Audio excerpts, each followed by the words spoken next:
나쁜 것 가운데서도 좋은 것을 골라볼 수 있는 능력이 있고, 그리고 생각에 따라서 좋은 것 가운데서도 나쁜 것만 볼 수 있는 그런 선택적인 눈이 있습니다.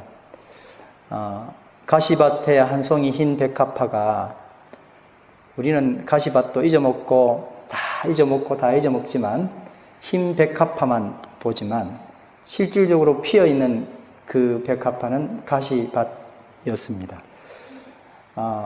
사막에서 한 백합화가 피었습니다. 사막을 생각하지 못하고 백합화만 보지만 실질적인 환경은 사실 어디였었어요? 네, 사막이었습니다. 광야와 메마른 땅이 기뻐하며 사막이 백합화 같이 피워 즐거워하며. 샤론이라는 동네는 우리가 샤론의 꽃 예수 하는 바람에 멋진 동네인 줄 알지만 샤론은 참으로 척박하기 그지없는 땅이었습니다. 그래서 멋있는 곳이 아니라 그 못없는 곳을 아름다운 장미가 피어남으로 멋있게 만들었다는 그런 의미가 되고 있습니다. 오늘 한 송이 흰 백합화 긴내의 찬양을 통해서 또 이미 설교의 내용을 저는 또 감동으로 받게 되었습니다. 여러분, 환경이 어떠하다 할지라도 그곳에 피어낸 꽃을 바라보게 될 때, 그리고 그 꽃이 나중에 모든 사막을 백합화로 물들게 되고 그렇게 피워내는 역사가 있는 첫 번째 시작이라는 것을 여러분 기억하시면 좋겠습니다. 7절 말씀 읽으면서, 오늘 본문 7절 말씀 읽으면서 매우 마음이 울컥했었습니다. 설교문을 작성하면서 몇 번 울컥울컥거리는 걸 겨우 추스려 내렸던 기억이 납니다. 맏아들을 낳아 강보에 싸서 구유에 누였으니 이는 사간에 있을 곳이 없음이로라. 여러분, 너무 멋있는 이야기로 날마다 듣지만 정말 비참한 이야기입니다. 이걸 나는 그동안 왜 생각하지 못하고 낭만적으로 읽었을까, 그렇게 생각을 해봤었습니다. 예수님 때문에 낭만적이지만 맏아들을요, 가장 부드러운 천도 아니고 거칠거칠한 강보에 싸서 좋은 집, 그래도 괜찮은 집에서 가장 괜찮은 장소에 누운 것이 아니라 어느 여관도 아닌 허름한 마구간에 있는 한 말밥통에다 아기를 넣었는데, 그 이유는 거기 여관에 사람을 받아들일 수 없는 그런 이유 때문이었다는 겁니다. 너무 객관적으로 쓰여져서 우리는 감정을 생각할 수 없지만 실상은 그랬습니다. 오늘 저는 요셉의 고백이라고 하는 한 이야기를 하고 싶습니다. 이 요셉은 상황과 환경들은 거의 성경시대와 동일하다고 이야기할 수 있습니다. 단지 제가 이렇게 말씀드리는 이유는 정말 예수님의 아버지 요셉이 이런 생각을 가졌는지는 모르겠습니다. 그러나 저 개인은 그때 만약에 제가 요셉이었다면 충분히 할 수 있었던 생각을 가지고 요셉의 고백을 한번 말씀을 드려보려고 합니다. 제 이름은 요셉입니다. 저는 이미 자녀를 여럿 둔 남자가 나이 차이가 많이 나는 젊은 처녀랑 정혼까지 했다며 운 좋은 남자라는 말을 듣던 사람입니다. 저는 이 말이 싫지 않았습니다. 마리아와 아름다운 가정을 꾸밀 생각을 하면 행복했습니다. 그런데 참 충격적인 일이 일어났습니다. 저와 정혼한 여인 마리아가 임신을 했다는 겁니다. 정혼을 하면 가정을 이룰 약속을 하고 서로를 위해서 1년간 어떤 육체적인 관계를 가지지 않고 서로를 존중하며 기다리는 기간을 둡니다. 이것이 우리들의 좋은 전통이고 우리는 그것을 서로 약속했습니다. 그런데 우리 둘이가 만든 아기가 아니고 아버지가 누군지도 모르는 아기를 마리아가 가졌다는 것은 충격이 아닐 수 없었습니다. 단란한 가정을 일궈 보고자 했던 저의 꿈은 무참히 깨어지고 말았습니다. 저는 이 일을 어떻게 처리할지 여러 날을 두고 여러 날 지새며 기도하였습니다. 만일 사랑하는 사람이 결혼을 눈앞에 두고 다른 남자와 눈이 맞아서 임신을 하게 되었다고 생각해 보십시오. 그러면 대부분 배신감, 질투심으로 크게 분노하게 될 겁니다. 그리고 질투와 분노로 인해서 그녀를 고발하고 그 여인과 숨은 애인을 찾아서 처벌하고 싶은 마음이 생기게 될 겁니다. 저는 법에 따라서 마리아를 간음죄로 고소할 수 있습니다. 정혼한 사람은 부부와 같이 간주되기 때문에 정혼 중에 어떤 일이 생긴다면 그것은 간음죄에 해당하는 처벌을 받습니다. 청혼한 여인이 간음죄로 고발되면 그 사실 여부를 확인한 뒤에 그것이 사실로 드러나면 마을 사람들은 공개적으로 그 여인을 돌로 쳐서 죽이게 됩니다. 요한복음 이야기를 보시면 여러분 짐작하실 겁니다. 그러나 저는 이런 방법으로 마리아와 끝낼 마음은 없었습니다. 그래서 조용하게 파혼을 하여 이 일을 마무리할 생각이었습니다. 제가 파혼을 하면 마리아를 임신시킨 남자와 합법적으로 결혼할 수 있는 길을 열어줄 수 있기 때문에 그렇습니다. 그러던 어느 날 저는 꿈을 꾸게 되었습니다. 꿈에 주님의 천사가 나타나 이렇게 말했습니다. 다윗의 후손 요셉아, 마리아를 아내로 맞아들이는 것을 주저하지 말아라. 그녀가 임신한 것은 성령으로 된 것이다. 마리아가 아들을 낳을 것이다.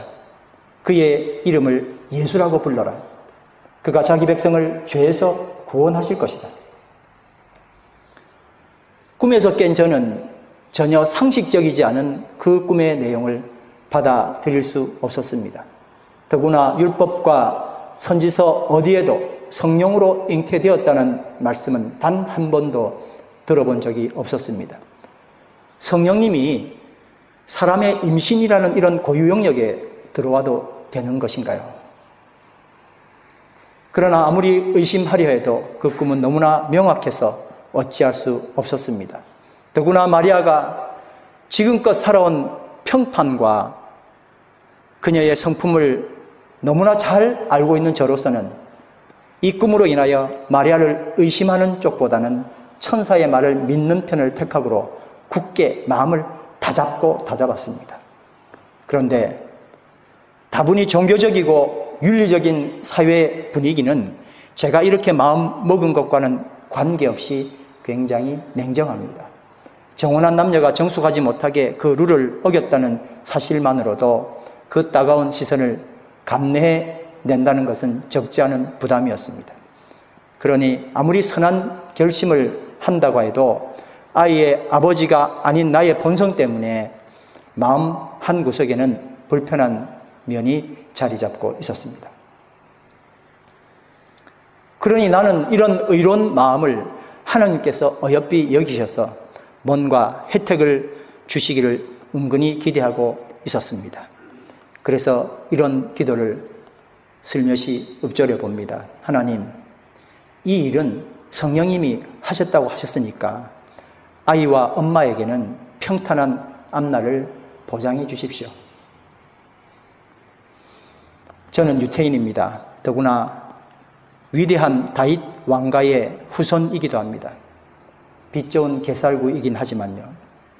제 고향은 할아버지 다윗의 고향인 베들레헴이지만 제 직업이 목수여서 이 일로 이럭저럭 삶을 연명하는 거라 지금은 나사렛까지 흘러들어와 어렵사리 정착하고 삽니다. 지금 제가 살고 있는 갈릴리 나사렛과 제 고향 베들레헴은 직선거리로 170km 정도 됩니다. 부정한 땅 사마리아를 통과하지 않고 가려면 갈릴리를 돌아서 여리고와 그리고 예루살렘을 거쳐서 베들레헴으로 가야 되는데, 그러면 230km 정도가 됩니다. 군인이 아닌 일반 사람들이 하루에 30km 정도 걷는다면 최소 10일 이상이 소요되는 거리입니다. 살다 보니 고향과 이렇게 멀리 떨어져 버렸네요. 그런데 제 고향 베들레헴에는 제 부모님과 집이 남아있지 않습니다. 또 친척, 친지도 거의 없다고 보시면 됩니다. 그러니 더더욱 고향에 갈 일이 없지요. 그런데 얼마 전에 유태를 집어삼킨 로마 제국의 왕 가이사 아구스토가 자신이 통치하는 모든 나라의 인구를 조사하라는 명을 내렸습니다. 14년 주기로 호족을 등록하는데 전쟁에 끌고 갈 연령의 사람, 왕에게 세금을 바칠 사람 등을 조사하는 것이 주 목적이었고, 그리고 반드시 자기 고향으로 가서 등록을 하도록 명령을 내렸습니다. 그리고 그 명령이 이곳 유대 땅에 처음 시행하게 된 것이 바로 지금입니다.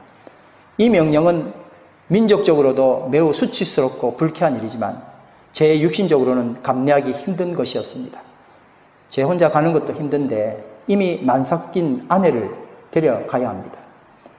만삭인 아내를 반드시 데려가야 하는 이유는 단지 저와 아내가 왕족이라는 이유인 것으로 알고 있습니다.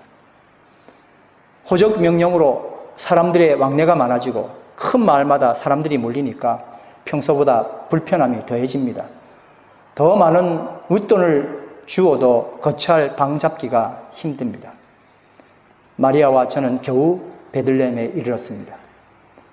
비록 고향이라고는 하지만 아는 친지나 친척집이 없으니 뭐 따로 방을 잡는다는 것은 보통 힘겨운 일이 아니었습니다. 겨우 거처를 잡은 곳이 어느 집 아래층 마구간이었습니다.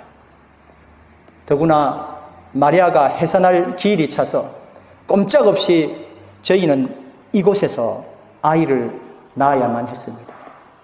부드러운 천도 아닌 강보에 싸서 아기를 말 구유통에 넣었습니다.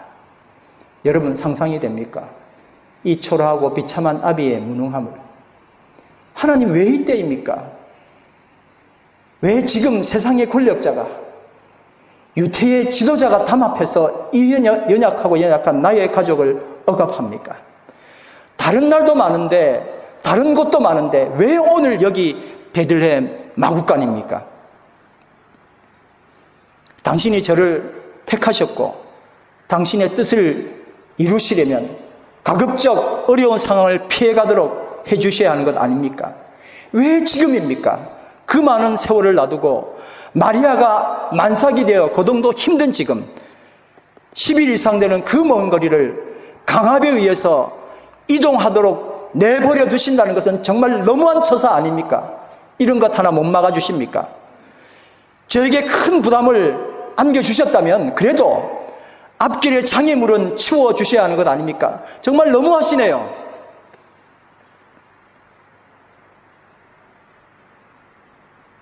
생각하니까 더 화가 나죠. 하나님의 성령이 이 일을 하셨다면 이럴 수는 없습니다. 어찌 보통 사람보다 더 못한 상황이 오는데 막아주시지를 못합니까?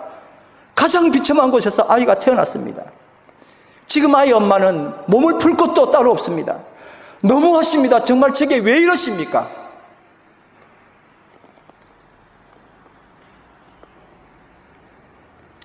저는 얼마 전에 요셉 이야기 끝났습니다. 저는 얼마 전에 벼랑 끝에서 땅 끝으로 라는 한 책의 타이틀을 보게 되었습니다. 심리 앞을 내다볼 수 있을 만큼의 통찰력을 가진 아주 귀한 타이틀이었습니다. 앞선 요셉의 스토리를 이 타이틀 측면에서 보면 요셉의 삶 자체는 모두 벼랑 끝입니다. 일생을 살다가 정말 어쩌다가 부인도 빨리 죽었죠. 아이는 많죠. 그런데 정말 어쩌다가 찾아온 젊은 한 여인, 그 작은 행운이 그래도 순결하게 살아왔던 그녀의 그 요셉의 의로움과 만나서 작은 삶의 희망으로 변할 줄 알았습니다. 드디어 나에게 때가 왔구나. 그런데 그 작은 행운과 더해진 자신의 의로움은 그들의 삶을 절망으로 몰아냈습니다.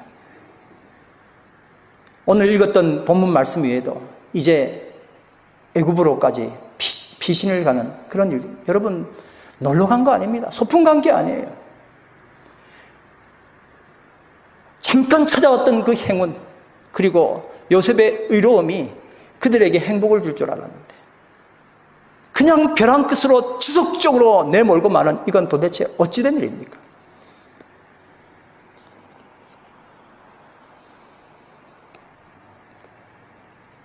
그들의 삶은 절망입니다.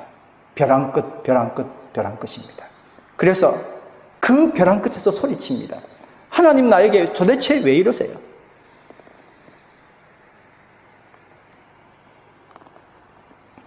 그런데 참 다행입니다. 벼랑 끝에 서면 하나님이라고 소리를 칠 수 있으니까요. 기도할 수 있지 않습니까? 그리고 하나님의 자녀라면 축복이 이르기 시작합니다. 벼랑 끝에 섰기 때문에 기도하였고, 그리고 과연 이 끝이 벼랑 끝이었나? 아니면 사명의 끝자락인 땅 끝이었나?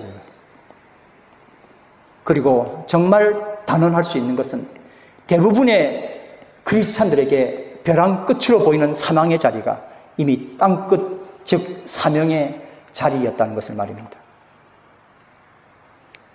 아기 예수님은 동정녀의 몸을 빌려서 이 땅에 마셔야 했습니다. 그분이 예언된 예수 그리스도이시기 때문에 그렇습니다. 아기 예수님은 누구의 몸을 빌려 난다고요?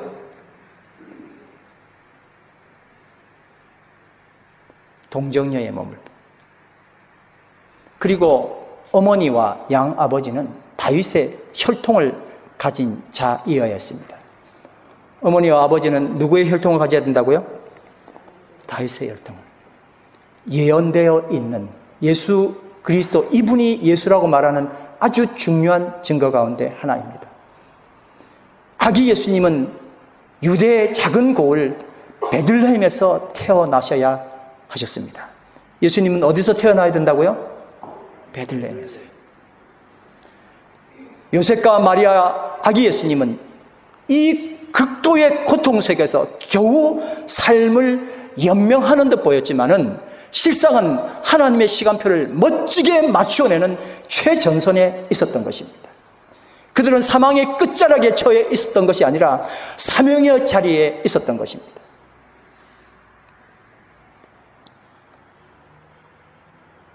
창세기 3장 15절에 예수님은 여자의 후손으로 태어나신다 말씀하셨고, 그리고 갈라디아 4장 4절 말씀에 때가 참에 하나님이 그 아들을 보내사 여자에게 나게 하시고 라고 기록을 하였습니다. 예수님은 이사야 7장 14절에 처녀의 몸으로 태어난다 하셨습니다. 그러므로 주께서 친히 징조로 너에게 주실 것이라. 보라, 처녀가 잉태하여 아들을 낳을 것이요. 한번 따라합니다. 보라, 처녀가 잉태하여 아들을 낳을 것이요. 그 이름은 임마누엘이라 하리라. 그리고 마태복음 1장 18절에 예수 그리스도의 나심은 이러하니라. 그 모친 마리아가 요셉과 정혼하고 동거하기 전에 성령으로 잉태된 것이 나타났더니, 예수님은 다윗 이새는 다윗의 아버지 이름입니다. 이새의 자손에게 태어날 것을 이사야 11장 1절에 말씀합니다. 이새의 줄기에서 한 싹이 나며 그 뿌리에서 한 가지가 나서 결실할 것이요. 예레미야 23장 5절 나 여호와가 말하노라. 보라, 때가 이르리니 내가 다윗에게 한 의로운 가지를 일으킬 것이라. 그가 왕이 되어 지혜롭게 행사하며 세상에서 공평과 정의를 행할 것이며. 이 성취는 우리가 아는 것처럼 누가복음 3장 32절, 마태복음 1장 6절에 성취된 기록이 나타납니다. 예수님은 베들레헴에서 태어나셨어야 했습니다. 미가서 5장 2절 말씀의 예언입니다. 따라합니다. 베들레헴 에브라다야, 너는 유다 족속 중에서 작을지라도 이스라엘을 다스리는 자가 내게서 내게로 나올 것이라. 그는 그의 근본은 상고에 태초에니라. 성취는 마태복음 2장 1절 말씀. 헤롯 왕 때에 예수께서 유대 베들레헴에서 나시매. 너무나 잘 아는 스토리이죠. 그래서 우리는 그냥 그분의 이야기를 합리화할 수 있습니다. 그런데 지금 그 사실을 잘 몰랐던지 혹은 얼떨결에 당면하고 있었던 요셉의 입장에서는 청청병력과 같았고 고통스러운 시간이었습니다. 정혼한 여인이 누구니도 모르는 남자의 아이를 가지고 있다는 것, 그것을 의롭게 끊어내려고 했던 이 사람의 모습. 근데 그 하고 많은 날 중에서, 그 하고 많은 장소 중에서 왜 그때 아구스토는 명령을 내려서 나사렛에 잘 살고 있는 그들을 굳이 강압에 의해 베들레헴으로 끌고 갔을까요? 멋진 차가 있었습니까? 가난했던 그들은 어쩌면 걸어갈 수도 있었습니다. 만삭된 여인이요 10일 이상을 걸어야 되는 거예요. 같이 가면서 얼마나 짜증났을까요? 이건 하나님의 길이야 라고 마음 가운데 그렇게 결심한다 할지라도 지속되는 고통은 그 생각들을 다시 물리칠 수밖에 없습니다. 힘들어요. 때가 되면 하나님 도대체 나한테 왜 이러세요? 뭔 좋은 일을 나한테 주신다고 약속하셨으면 평탄한 길은 주셔야 될 거 아니에요. 내가 이 결심을 했으면 하나님 좋은 것 좀 주시죠. 도대체 왜 이러세요? 왜 벼랑 끝으로 나를 몰고 가세요?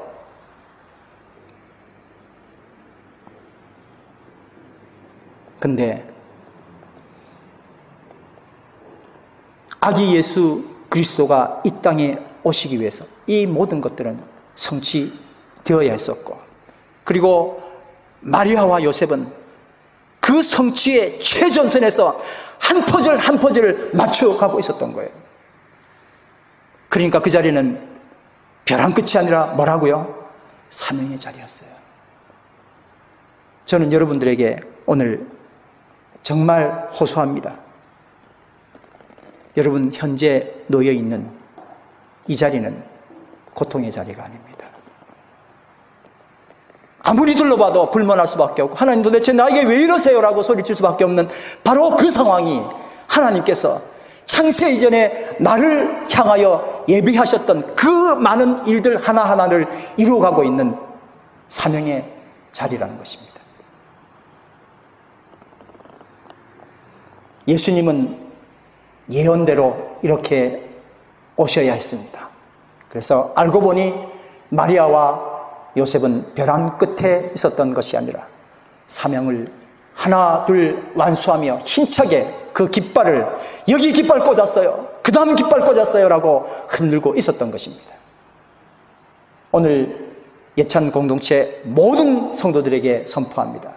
우리가 처한 벼랑 끝 기도가 실상은 사명의 중심에서 외치는 찬양임을 기억하시기 바랍니다.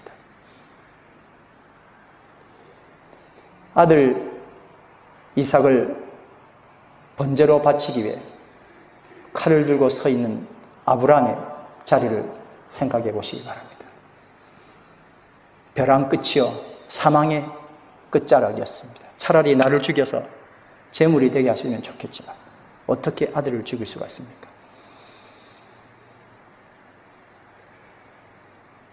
그런데 우리가 너무 잘 아는 것처럼 그가 선 그 자리는 현 인류의 중심, 온 인류의 중심, 역사의 중심, 예루살렘 모리아 산이었습니다. 아브라함은 몰랐어요. 하나님이 지시한 땅으로 그냥 갔어요. 아들 죽이려고요. 어떻게 이럴 수가 있습니까?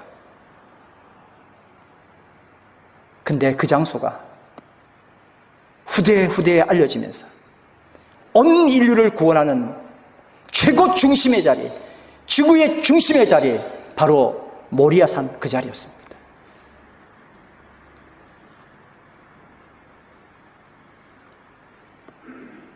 아브라함이 벼랑 끝자리라고 생각했던 그 자리는 내가 눈을 들어 다시 보니 오늘 우리가 세 번째 경배 찬양에서 드렸던 찬양처럼 내 눈을 다시 들어보니까요, 주 예수를 거기 치라고 보니까요, 고통의 자리, 벼랑 끝자리가 아니라 사명의 자리더라는 거예요.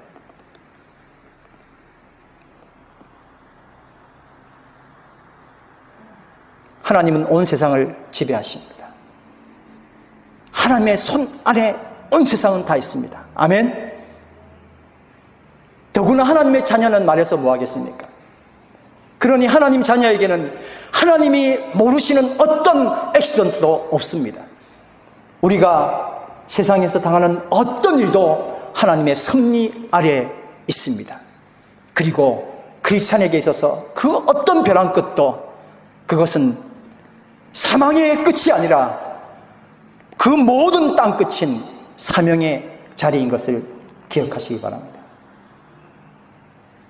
하나님은 그래서 내 슬픔을 희라고,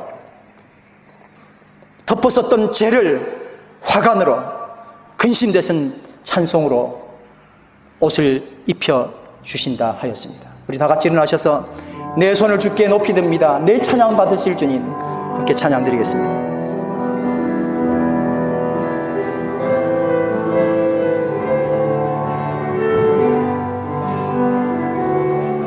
내 손을 주께 높이 듭니다. 내 찬양 받으신 주님, 내 마음을 주께 활짝 엽니다. 내 찬양 받으신 주님. 다시 한번 찬양합니다. 내 손을 주께 높이 듭니다. 내 찬양 받으신 주님, 내 마음을 주께 활짝 엽니다. 내 찬양 받으신 주님, 슬픔 대신 희락을, 슬픔 대신 희락을, 대신 화관을,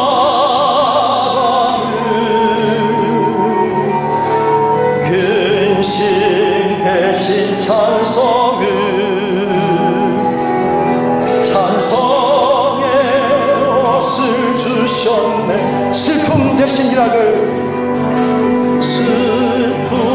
대신 희락을,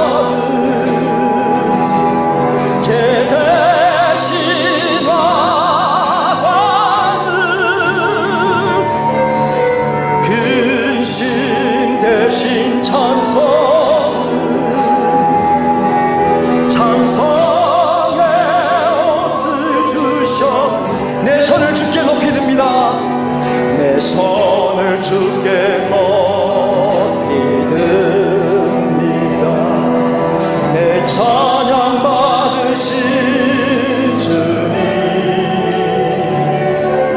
내 마음을 주께 활짝 엽니다. 내 찬양 받으신, 내 손을 주께 높이 듭니다. 다시 손을 들고 찬양합니다. 내 손을 주께 높이 듭니다. 내 찬양 받으신 주님, 내 마음을 주께 활짝 엽니다.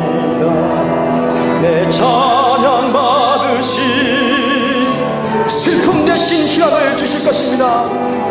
슬픔 대신 희락을, 죄 대신 화감을, 죄 대신 화감을, 근심 대신 찬송을, 근심 대신 찬송을, 찬송의 옷을, 찬송의 옷을, 눈을 감고 찬양합니다. 슬픔 대신 희락을, 슬픔 대신, 죄 대신 화감을, 죄 대신 화감을, 근심 대신 찬송을, 근심 대신 찬송을, 찬송의 옷을 주셨네. 내 손을 주께 높이 듭니다. 내 손을 주께 높이 듭니다. 내 찬양 받으신 주님, 내 마음을 주께 활짝 엽니다. 내 찬양 받으신 주. 말씀을 생각하시면서 다 같이 쉬면서 기도하시겠습니다. 하나님, 이 땅을 지배하시고 이 땅 가운데 우리의 삶을 인도하시는 분임심을 이 시간 고백합니다.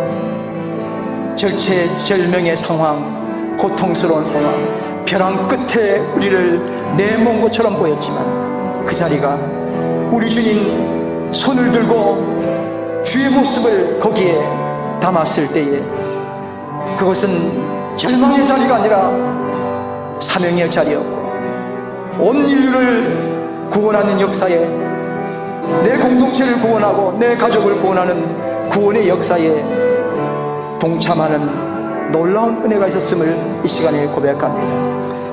하나님, 이제 주 예수 그리스도의 능력을 붙들고 나갑니다. 내 손을 잡아 주시옵소서. 내 찬양을 받아 주시옵소서. 내 마음을 주님께 엽니다. 주님만 향하여 보기를 원합니다.